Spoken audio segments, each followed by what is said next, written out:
Hello, this is Jason, back with another short walk and talk. I'm not going all the way to the picnic table today. I just wanted to get out and enjoy this beautiful day.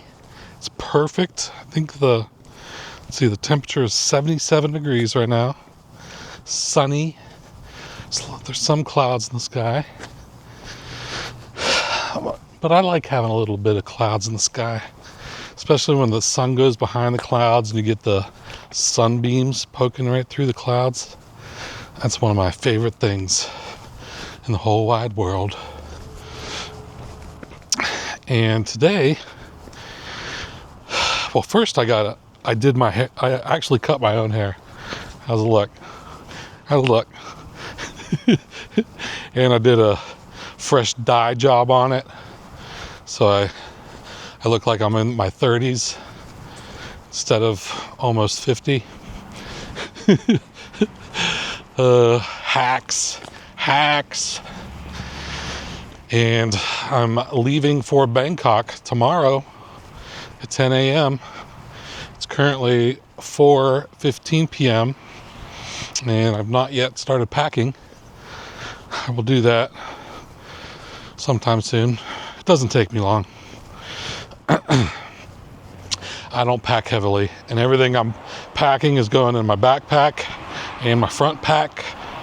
2 bags that I carry on me, literally carry on me, not just like a roller bag that you can wheel around the airport. I actually physically carry it. And one thing I want to do when I get my backpack and front pack all loaded up, I want to see how much I weigh with all that stuff on me, because I'm down to I think 265 area right now, and I was up to 350, and I'm willing to bet that I still don't weigh 350 pounds even with those 2 bags on me loaded. And that's pretty crazy because they are pretty heavy. It is different carrying it on a backpack and a front pack. It puts more, I don't know, it seems like it's just not evenly distributed across your whole body, so it feels heavier than when it's actually on your body in fat form. Sun's already going behind the clouds, getting a little bit of sunbeams. Looking cool. It's looking cool. I need to slow down. I don't even want to do a speed walk today. I was walking earlier in the week and walking like 6-7 miles at a time, and I was starting to get blisters on my feet because I was kind of pushing it, walking as fast as I could.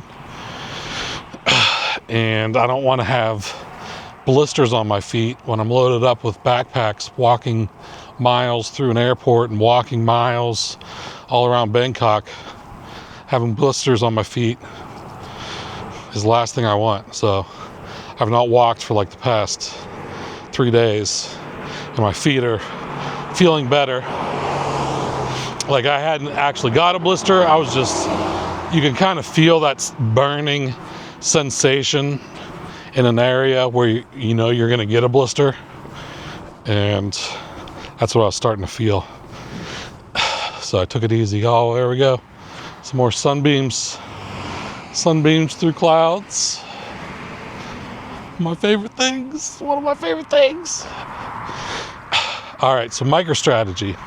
Huge announcement with Microstrategy. And you guys know I've been talking about the stock for a while. I went all in on it on November 6th, right after it was confirmed that Trump won. I knew that Bitcoin was going to get a huge pump, and it's even becoming more huge than I initially thought. with all the Bitcoin strategic reserve stuff, and Trump had just confirmed that. So before it was just Senator Cynthia Lummis from, I believe, Wyoming that introduced the bill saying that they were going to buy 200,000 Bitcoin a year for 5 years to get 1 million Bitcoin. And that could be like, if they were just buying 1 million Bitcoin at 100,000 a coin, which is what it is right now, that would be $100 billion. But it's going to be way more than that, because just as soon as they start buying and it's confirmed that the United States is printing money and buying Bitcoin, or they might just sell the gold and buy Bitcoin, that's going to be, there's so many other nations and states within the United States that are trying to front run this now.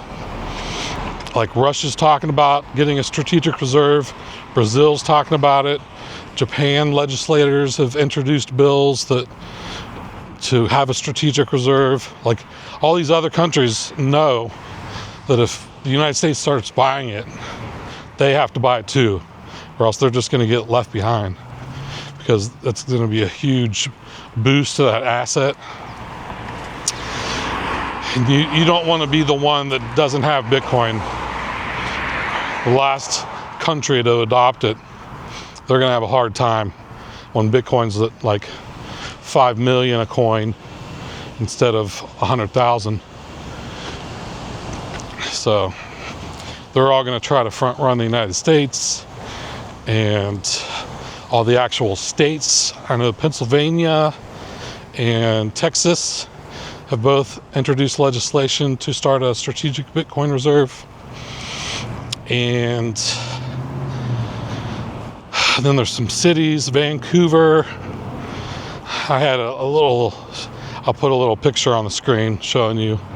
I had a collection of all these different articles showing all these states and cities and nations that are talking about adopting a Bitcoin strategic reserve. And that's just going to be huge.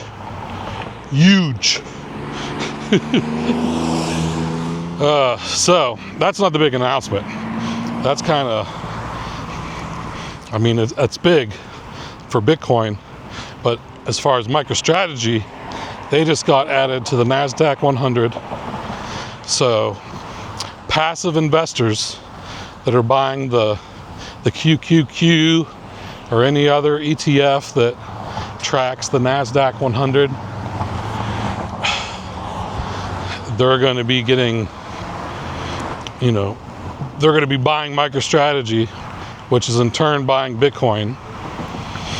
The first rebalance, which will be, I think it's on the 20th at close, but we won't see the effects of it until Monday, the December 23rd.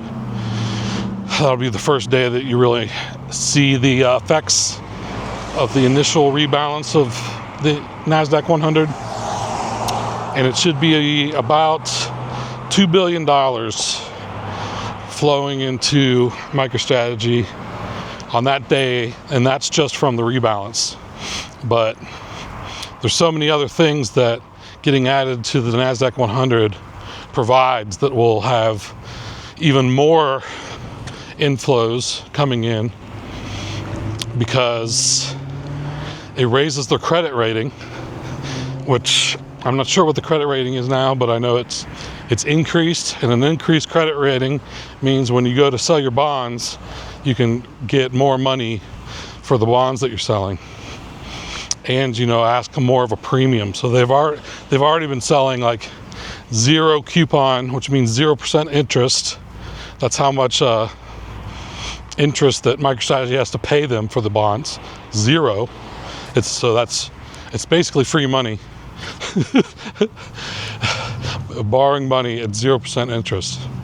But the payoff for the bondholder is, the last one was zero coupon with a 55% like target. The price of MicroStrategy has to go up 55%, and then the bondholder can convert their bonds to shares.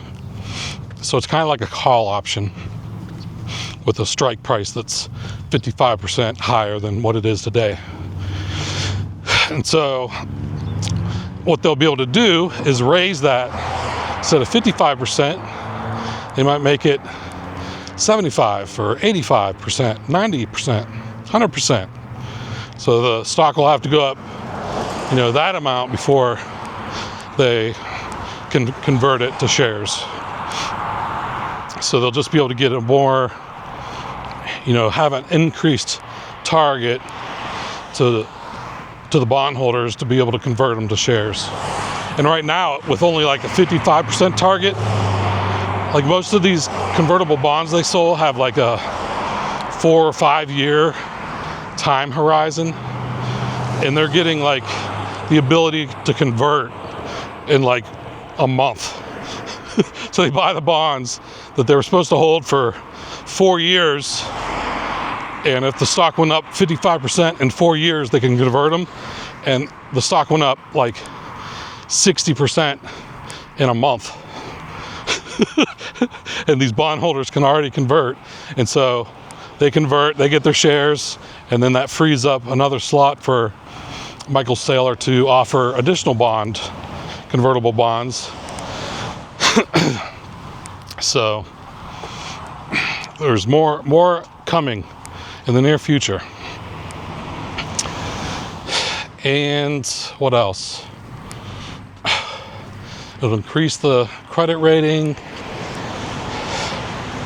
and just the reputation, where people have been saying that MicroStrategy is a Ponzi scheme. Even some friends that I told about MicroStrategy from work, they think Bitcoin's a Ponzi scheme, and then MicroStrategy in turn, since it's just buying Bitcoin, it's a Ponzi scheme. So now a quote-unquote Ponzi scheme has been added to the 5th largest stock index in the world. So, as far as Ponzi scheme goes, if it was a Ponzi scheme, that's a really good way to keep a Ponzi scheme going. Getting it added to the 5th largest index in the world, and having billions of dollars of passive income from pension funds and all these funds that have QQQ in the fund. There's just going to be inflows coming constantly. And another thing, so let me explain this concept to you, because it's pretty crazy. This is another reason why MicroStrategy is such an excellent stock to be invested in. Not investment advice, but pretty much any other company, like let's say Apple, as long as the company doesn't buy back shares or issue a lot of new shares, which most companies don't, then even if the stock price, let's say the stock price is $100 and the QQQ has 100 shares of it, and the price goes up to $200. Well, the QQQ is weighted by market cap. So they have 100 shares and it went up by $100. Well, those 100 shares increased with the market cap, as long as they didn't buy back shares or introduce new shares. So most companies are like net neutral every quarter. Like there's not a big amount of money being put into them on a rebalance every quarter. But MicroStrategy, they've been doing this at the market stock offerings. That's like, part of the whole strategy is they sell like a ton of shares to the market and then use all the money that they raise to buy Bitcoin. And they do that like every week. It was $21 billion is what they said they were going to do, like over a period of 3 years. But they've already done I think 16 billion in the past month, which is insane. So they've issued like $16 billion of shares into the market and used that money to buy Bitcoin and increase their Bitcoin holdings from like 100 and some to now 400 and like 480,000.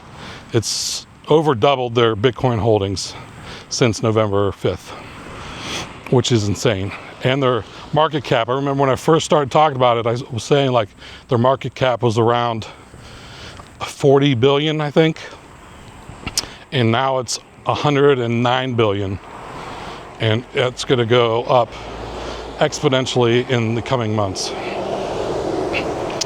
So, all right, so what happens with MicroStrategy in the quarterly rebalance of like the QQQ is since they issue all these shares, like they could double the amount of shares that they have in a quarter, even though the stock price almost stays the same because those shares are being used to buy Bitcoin.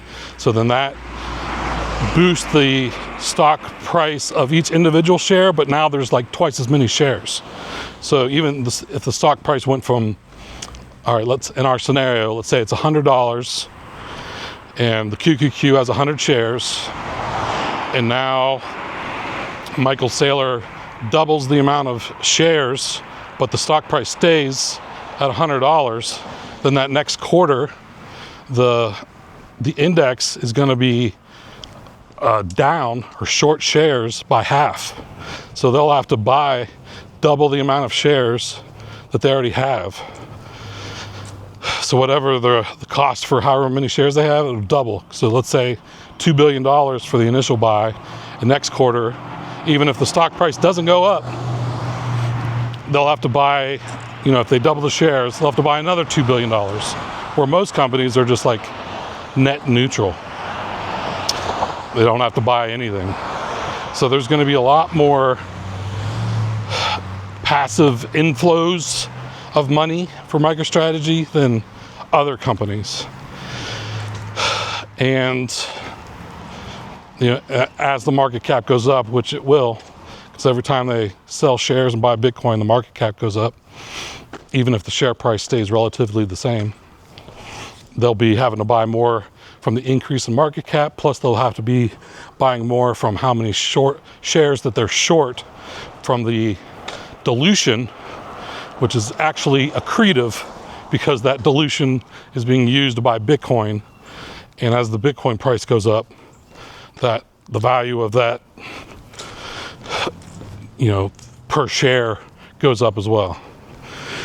So every time they do that, and most companies, if they sell, put double the amount of shares in within a quarter,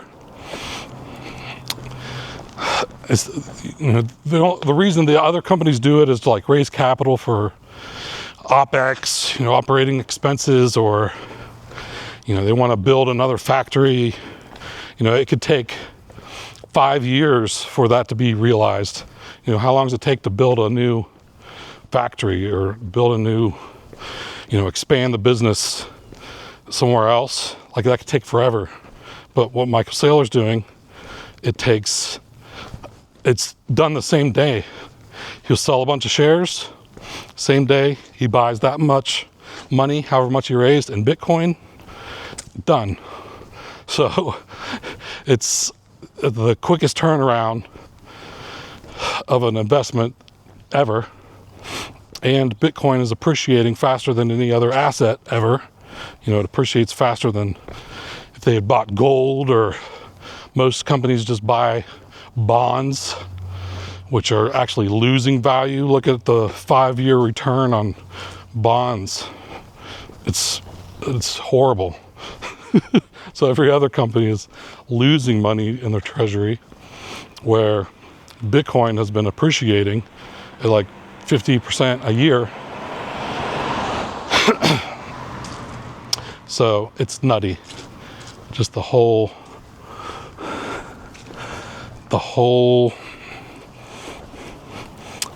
I don't even know what you want to call that, flywheel flywheel effect of all this buying that they're doing. So it's pretty exciting. I'm excited. Big things are coming for Bitcoin and for MicroStrategy in the near future. And I remember saying a couple of weeks ago that, the people that were predicting a $1 million Bitcoin by the end of 2025, I thought that was kind of crazy. My prediction is still 300,000, which I think is very conservative, which would be tripling from here, which would mean like a 6x for MicroStrategy since it's 2x leveraged. And then for my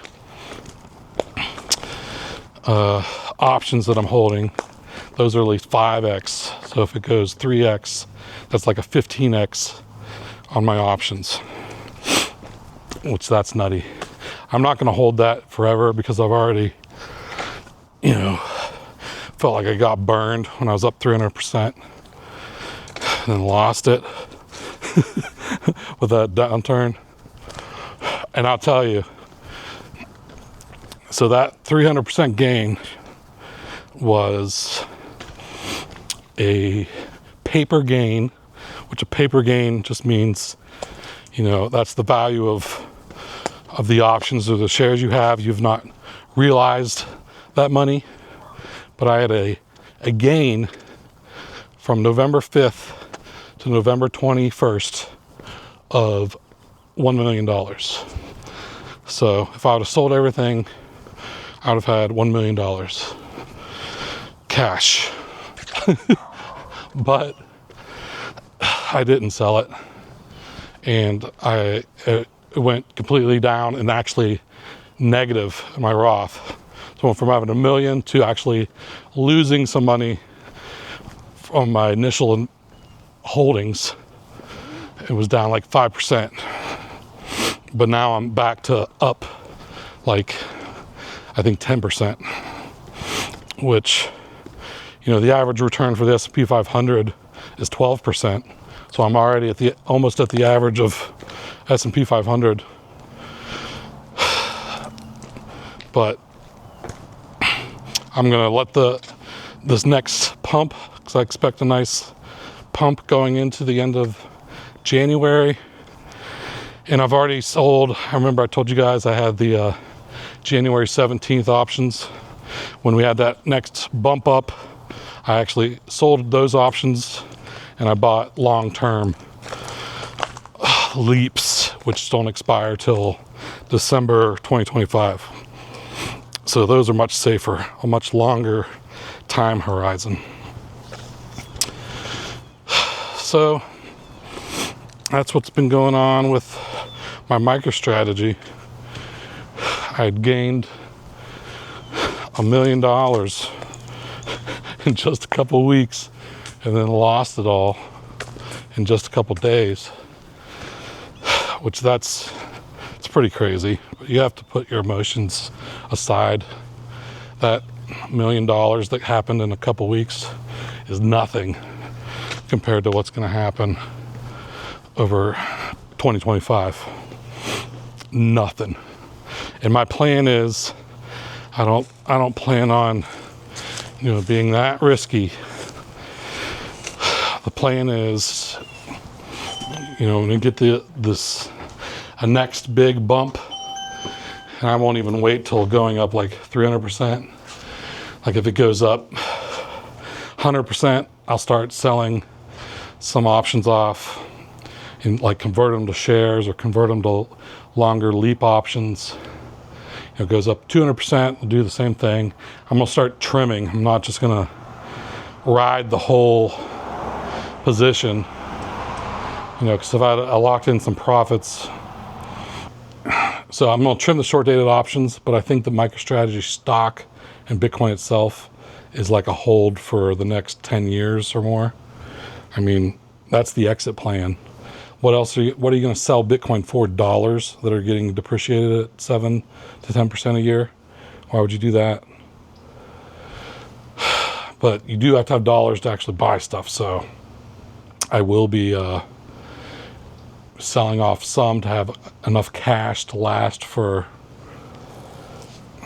years into the future. At least I want to have a 4-year, enough cash to last for 4 years, so that it can get to the next bull market of the next cycle of Bitcoin, which there might even not, this might actually break cycles.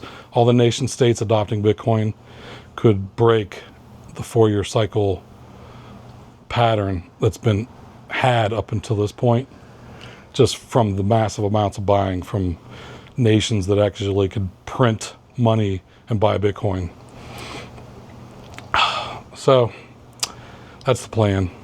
Sell off, start to scale down options as things go up, get off short dated options, get more into stocks or longer dated options, and then as things start to get really high, as Bitcoin passes like my 300,000 target, I'll probably get out of options completely, and then have enough cash to last 4 years, and then put the rest into either Bitcoin or MicroStrategy stocks. And I'm kind of erring on MicroStrategy stocks. I liquidated most of my Bitcoin and bought MicroStrategy stocks just because of the leverage play for the bull market year of 2025. But I'm starting to see it as a better long-term holding than Bitcoin as well, because you can sell covered calls on it, you can sell puts. There's the whole option play that, you don't have to sell any shares. I could sell call options at 100% out of the money and get thousands of dollars for that month, and I could sell them per week. So with the shares that I have, selling 100% out of the money call options, I can get like $2,000 a week selling call options. And if the stock goes up 100% and those shares get called away, well, then I sold my shares at 100% gain in a week. It would have to go up 100% in a week, which the chances of that happening are slim to none. But in November, in those days, it went up like 50% in 2 or 3 days. So it is possible to go up 100% in a week with MicroStrategy. But even if they got sold at 100%, I could buy back in, and depending on the implied volatility of the options chain, like I had said that the volatility went up to like 120% on November 21st, and no, 120% is like the normal volatility, which is already high, insanely high. The volatility on the 21st went up over 200%. It was like 240. It was like double what the normal implied volatility is, which that makes the value of the shares worth over double. I don't know the formula to calculate that, but it means the shares, the options, not the shares, the options value went up a lot. The share price went up to like 550, and the options went up way higher. And the stock price now is around 410. And there was just a dip down to 390. I bought some more from those January options that I sold. I bought some more shares. I bought a couple more leaps. So I'm deleveraging, trying not to be so risky. And I think that I'm, and one thing I could do is, I only had less than 2,000 in my Roth. I could sell $200,000 worth and get my initial investment out and put that in the, S&P 500, what people would traditionally do in a Roth, and just let that money sit there. And that would be like, I never did this at all. I could let the rest of the money of profit and gains stay in MicroStrategy and just let the profits ride. And if it goes to zero, then I still have my initial investment in a traditional finance vehicle, the S&P 500. I could even make it less risky and put it in the golden butterfly portfolio, or put it into the weird portfolio, some more safe portfolio, and just let that ride as a traditional investment. And I could do the same in my personal accounts. and just, keep what I had at the beginning in November and let that ride, or let that be a traditional investment, or have cash too, and then keep all of the excess profits. Like if I 10x from here, I'll be able to, I'll be able to have 9 times what my original investment riding in MicroStrategy, while I keep the initial investment in traditional vehicles.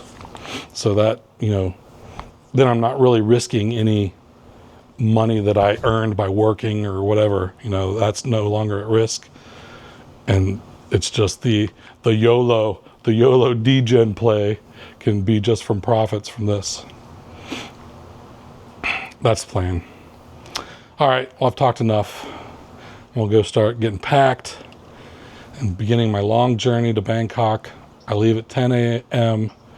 tomorrow, which is Sunday, and I don't get to Bangkok until 8 a.m. on Tuesday, because they're like 12 hours in the future already, and plus it's already like a 24-hour plus trip to get there.